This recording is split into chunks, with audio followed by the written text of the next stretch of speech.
akan terjadi hari kiamat ketika ada umatku akan mengambil perbuatan-perbuatan, tradisi-tradisi orang-orang jahiliyah, tradisi-tradisi Yahudi, tradisi-tradisi Nasrani. Jahiliyah, umat-umat Muslim berfikir seperti orang-orang jahiliyah. Yang kedua, apa yang disebut dengan yang kedua? Hukmul jahiliyah. Mengambil hukum, mengambil tradisi, mengambil adat-adat jahiliyah yang kemudian mereka adopsi ke dalam budaya-budaya Islam yang tak sejalan dengan nilai-nilai keislaman. Yang ketiga, tabarrujal jahiliyah. Apa yang disebut dengan tabarrujal jahiliyah? Khusus bagi kaum wanita, mereka yang bermegah-megahan, memakai pakaian sesuai dengan apa yang dilakukan oleh kaum-kaum jahiliyah pada masanya. Dan yang keempat, mereka melakukan perbuatan-perbuatan yang arogansi seperti yang dilakukan oleh kaum-kaum Bani Israel. Kesombongan Bani Israel mereka adopsi pada diri mereka. Kesombongan umat manusia hari ini lebih berbahaya daripada kaum jahiliyah itu sendiri.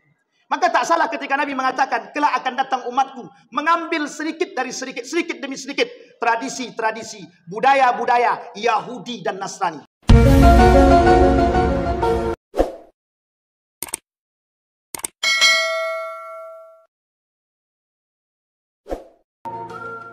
Bismillahirrahmanirrahim. Assalamualaikum warahmatullahi wabarakatuh. Alhamdulillah. Alhamdulillahilladzi an'ama bi ni'matil iman wal islam bihima tatimmus salihat. Ashhadu an la ilaha illallah wahdahu la syarika lah. Wa ashhadu anna Muhammadan abduhu wa rasuluh la nabiyya ba'd. اللهم صل وسلم وبارك على هذا النبي الكريم. اللهم صل على محمد وعلى آل محمد في العالمين إنك حميد مجيد. اتقوا الله حق تقاته ولا تموتن إلا وأنتم مسلمون. إن الله وملائكته يصلون على النبي يا أيها الذين آمنوا صلوا عليه وسلموا تسليما. وقال الله تعالى يا أيها الناس اتقوا ربكم الذي خلقكم من نفس واحدة وخلق منها زوجها وبث منهما رجالا كثيرا ونساء واتقوا الله الذي تساءلون به والأرحام إن الله كان عليكم رقيبا. وقال الله تعالى يا أيها الذين آمنوا اتقوا الله وقولوا قولا سديدا يصلح لكم أعمالكم ويغفر لكم ذنوبكم ومن يطع الله ورسوله فقد فاز فوزا عظيما. وقال الله تعالى في سورة آل عمران الآية 78 قال الله تعالى وإن منهم لفريقا يلوون ألسنتهم بالكتاب لتحسبوه من الكتاب وما هو من الكتاب ويقولون هو من عند الله وما هو من عند الله ويقولون على الله الكذب وهم يعلمون. صدق الله. وقال النبي صلى الله عليه وسلم لا يأتين على أمتي ما أتى على بني إسرائيل حظو النعل بالنعل حتى إن كان منهم من أتى أمه على نية fi ummati man yad'u dzalika. Sadaqallah. Ma'asyiral muslimin rahimakumullah. Puji syukur kehadirat Allah dengan mengucapkan alhamdulillahirabbil alamin. Bersalawat kepada Nabi dengan mengucapkan Allahumma shalli ala Muhammad wa ala ali Muhammad fil alamin innaka Hamidum Majid. Baginda Nabi Muhammad sallallahu alaihi wasallam dalam riwayat yang lain berkata, kata Nabi, la taqumus sa'ah hatta ta'khudha ummati shibran bi shibri. Tidak akan terjadi hari kiamat, kata Nabi, sampai umatku mengambil sedikit demi sedikit dari perbuatan orang-orang Nasrani dan orang-orang Yahudi. Di dalam Al-Quran Allah menyebutkan setidaknya ada 4 karakter tentang karakter-karakter jahiliyah. Yang 4 karakter jahiliyah tersebut Allah sebutkan di dalam Al-Quran hari ini banyak dilakukan oleh umat manusia, sekalipun mereka beragama Islam, sekalipun mereka mengaku muslim. Bahkan di dalam ayat yang pertama kami bacakan, yang kita bacakan, wa inna minhum la fariqan yaluna alsinatahum bil kitab. Karena kata Allah di dalam Al-Quran, akan ada orang-orang yang mengatakan tradisi yang bukan datang dari Islam, mereka anggap datang daripada Islam. Ada tradisi yang bukan datang dari baginda Nabi Muhammad SAW. Dengan lisan mereka, mereka katakan, ini dari sisi Allah, ini dari sisi baginda Nabi Muhammad SAW. Ini tradisi Islam. Kemudian Allah berkata, wa ma huwa min Allah. Itu bukan datang dari Allah. Itu bukan datang dari Islam. Itu bukan diajarkan Al-Quran. Itu bukan diajarkan oleh baginda Nabi Muhammad SAW. Dan mereka berbohong atas nama Allah. Dan mereka berbohong atas nama baginda Nabi Muhammad SAW. Wahum ya'lamun. Tapi mereka sadar dengan kondisi tersebut. Nabi berkata di dalam Al-Quran, man kadzdzaba alayya muta'ammidan falyatabawwa maq'adahu minan nar.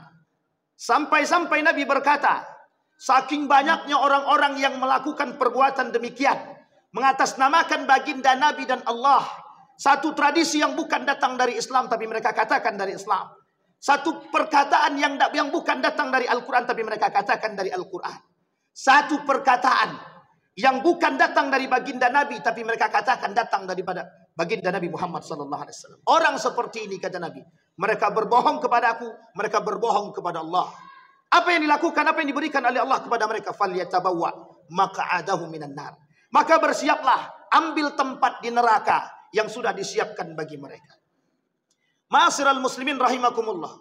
Begitu ketika Nabi berkata di dalam riwayat yang lain, tidak akan terjadi hari kiamat ketika ada umatku akan mengambil perbuatan-perbuatan, tradisi-tradisi orang-orang jahiliyah, tradisi-tradisi Yahudi, tradisi-tradisi Nasrani. Apa tradisi mereka? Sebutlah persoalan infiltrasi budaya barat di dalam Islam. Apa bahasa lainnya? Pencampur aduan budaya barat dengan budaya Islam. Mereka sisipi oleh budaya-budaya barat, mereka sisipi masuk ke dalam budaya-budaya Islam sedikit demi sedikit. Uniknya umat muslim tanpa sadar mengikuti perbuatan-perbuatan mereka sedikit demi sedikit. Mulai daripada pakaian, mulai daripada pergaulan, mulai daripada perkataan, semua masuk dari sisi bahasa dan budaya. Ini yang paling mudah untuk merusak umat muslim hari ini. Kita ambil contoh satu perbuatan yang dilakukan oleh umat muslim hari ini terkhusus yang berada di Riau, memperingati kedatangan bulan suci Ramadan dengan melakukan tradisi-tradisi yang kita sebutlah dengan mandi belimau dan tradisi-tradisi yang lain. Bagaimana Islam memandang tradisi?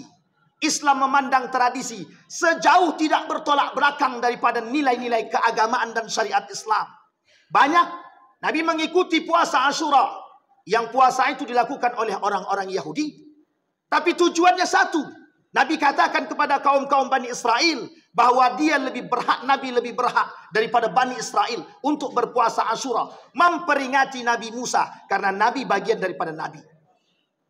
Tapi umat hari ini tidak melakukan perbuatan-perbuatan tradisi, tak sadar ketika tradisi-tradisi tersebut keluar daripada batas dan norma dan nilai-nilai syariat Islam. Kita adakan peringatan, misalkan sebutlah dengan mandi belimau, yang perbuatan tersebut kita lakukan di tempat terbuka, sebutlah sungai ataupun laut, bercampur laki-laki dan perempuan. Tradisi seperti ini yang tidak diinginkan oleh agama. Kemudian ketika tradisi mandi belimau diyakini menjadi sesuatu yang bisa mensucikan hati sebelum datang menyambut bulan suci Ramadan, ini adalah tradisi yang salah.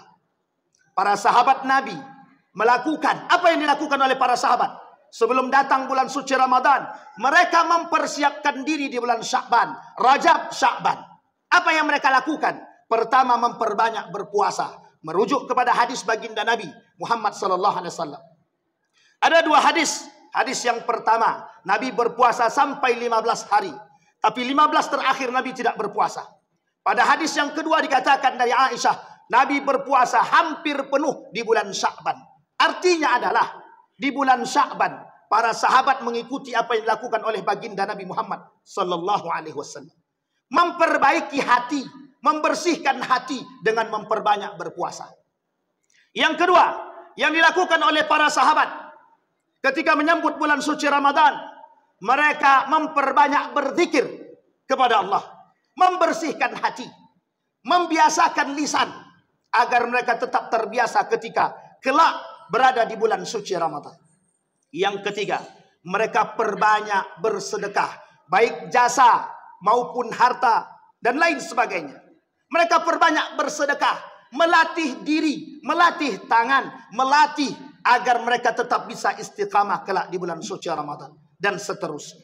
Ini yang dilakukan oleh para sahabat menyambut datangnya bulan suci Ramadan, memperbanyak halaqah, mengaji dan lain sebagainya. Bukan justru menimbulkan kemaksiatan di tengah umat muslim itu sendiri.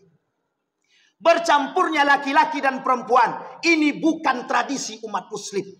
Ini bukan tradisi Islam, lebih tepatnya tradisi budaya barat, westernisasi yang hari ini merajalela dan mendarah daging di tengah umat muslim hari ini.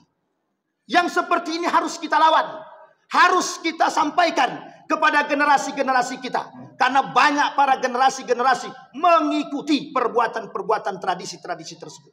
Bahkan di dalam satu riwayat mereka berkata, kami melakukan ini bentuk kebahagiaan kami dalam menyambut bulan suci Ramadan. Ada satu hadis yang mereka anggap hadis melalui perkataan baginda Nabi Muhammad SAW. Apa kata mereka? Man fariha bidukhuli Ramadan faqad haramallahu jasadahu 'alan nar. Apa kata mereka? Barang siapa yang berbahagia dengan datangnya bulan suci Ramadan, maka diharamkan jasad mereka masuk ke dalam surga. Ini menjadi dalil, alasan bagi mereka berbahagia dengan datangnya bulan suci Ramadan dengan melakukan perbuatan-perbuatan yang tidak dibenarkan oleh Islam. Jika kita ingin membersihkan hati, silahkan. Sesuai dengan tuntunan yang dilakukan oleh para nabi, oleh para sahabat, oleh para tabi'in, oleh para tabi'in, oleh para ulama. Mengapa demikian? Ditakutkan kita terjerumus dalam budaya-budaya yang tidak diinginkan. Hari ini bisa kita lihat berapa banyak orang-orang tidak memperhatikan dan mempedulikan budaya-budaya barat yang masuk di tengah-tengah kita hari ini. Bercampurnya mandi belimau. Mereka di tengah laut, sungai, laki-laki dan perempuan bercampur baur. Ada yang berkerudung, ada yang tidak berkerudung. Pergi dengan berbonceng-boncengan. Dan ini tradisi yang tidak benar. Oh, jika memang mereka ingin melakukan, silahkan di rumah masing-masing. Tidak ada masalah. Dengan niat mandi untuk mendapatkan wangi. Karena memang bahan-bahannya memberikan wangi-wangian. Bukan pensucian diri. Kesucian diri kita terletak kepada hati kita. Bagaimana amal ibadah kita. Bagaimana zikir kita, bagaimana salat kita, bagaimana sedekah kita, bagaimana puasa kita. Untuk membersihkan hati. Bukan dengan tradisi-tradisi yang tidak diinginkan. Kita menyambut bulan suci Ramadan dengan penuh kebahagiaan. Tapi kita melakukan dosa. Dan berdosa di hadapan Allah Subhanahu wa ta'ala. Apakah ini membersihkan hati? Justru semakin mengotorkan perbuatan-perbuatan. Ma'asyiral muslimin rahimakumullah. Maka tak salah ketika Allah mengatakan di dalam Al-Quran 4 karakter jahiliyah yang ada. Yang pertama kata Allah, ada karakter-karakter yang disebut dengan zannal jahiliyah. Apa yang disebut dengan zannal jahiliyah? Umat-umat muslim berfikir seperti orang-orang jahiliyah. Yang kedua, apa yang disebut dengan yang kedua? Hukmul jahiliyah. Mengambil hukum, mengambil tradisi, mengambil adat-adat jahiliyah yang kemudian mereka adopsi ke dalam budaya-budaya Islam yang tak sejalan dengan nilai-nilai keislaman. Yang ketiga, tabarrujal jahiliyah. Apa yang disebut dengan tabarrujal jahiliyah? Khusus bagi kaum wanita. Mereka yang bermegah-megahan, memakai pakaian sesuai dengan apa yang dilakukan oleh kaum-kaum jahiliyah pada masanya. Dan yang keempat, mereka melakukan perbuatan-perbuatan yang arogansi seperti yang dilakukan oleh kaum-kaum Bani Israel. Kesombongan Bani Israel mereka adopsi pada diri mereka. Kesombongan umat manusia hari ini lebih berbahaya daripada kaum jahiliyah itu sendiri. Maka tak salah ketika Nabi mengatakan, kelak akan datang umatku mengambil sedikit dari sedikit, sedikit demi sedikit, tradisi-tradisi, budaya-budaya Yahudi dan Nasrani. Ketika sahabat bertanya kepada Nabi, afa minan nasara am yahud? Apakah itu tradisinya orang Nasrani dan Yahudi? Kemudian kata Nabi, afa ghaira dzalik? Apakah ada daripada tradisi yang lain? Kata Nabi, tidak ada. Ma'asyiral muslimin rahimakumullah. Mengapa perlu kita sampaikan hal demikian? Terlalu banyak perbuatan ini di tengah kita.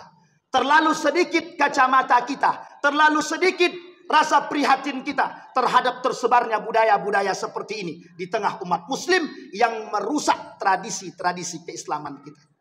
Jika tak berseberangan dengan agama, jika tak berseberangan dengan nilai-nilai keislaman, mungkin mereka ingin melakukan perbuatan demikian, mereka berikan batasan. Dan ini yang menjadi persoalan kita hari ini. Perhatian kita. Atau bisa kita sebut, begitu mudahnya kemaksiatan dan dosa merajalela di tengah umat muslim hari ini. Dan umat muslim tidak memperhatikan kesalahan hal-hal demikian. Kenapa? Mereka anggap itu dosa-dosa yang sederhana. Mereka anggap itu dosa-dosa yang kecil. Padahal dari yang kecil-kecil tersebutlah akan timbul kebesaran. Dosa-dosa dan maksiat-maksiat yang lebih besar lagi.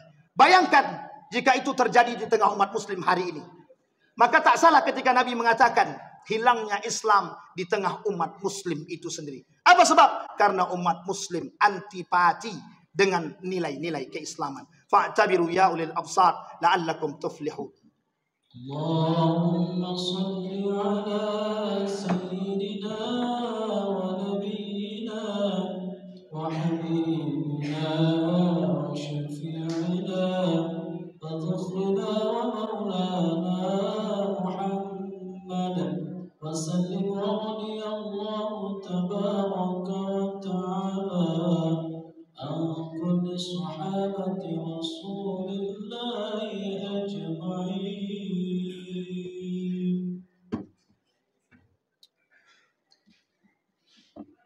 Alhamdulillah, alhamdulillahilladzi an'ama bi ni'matil iman wal islam bihima tatimmus salihat. Ashhadu an la ilaha illallah wahdahu la syarika lah wa ashhadu anna Muhammadan abduhu wa rasuluh la nabiyya ba'd. Innallaha wa malaikatahu yusalluna 'alan nabi ya ayyuhalladzina amanu sallu 'alaihi wa sallimu taslima. Ittaqullaha haqqa tuqatih wa la tamutunna illa wa antum muslimun.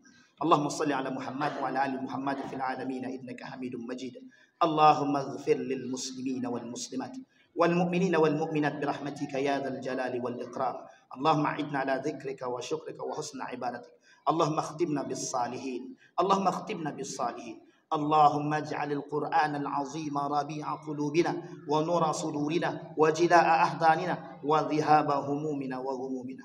اللهم اجعلنا من السعداء المقبولين ولا تجعلنا من الأشقياء المردودين. اللهم انصر من نصر الدين واخذل من خذل المسلمين.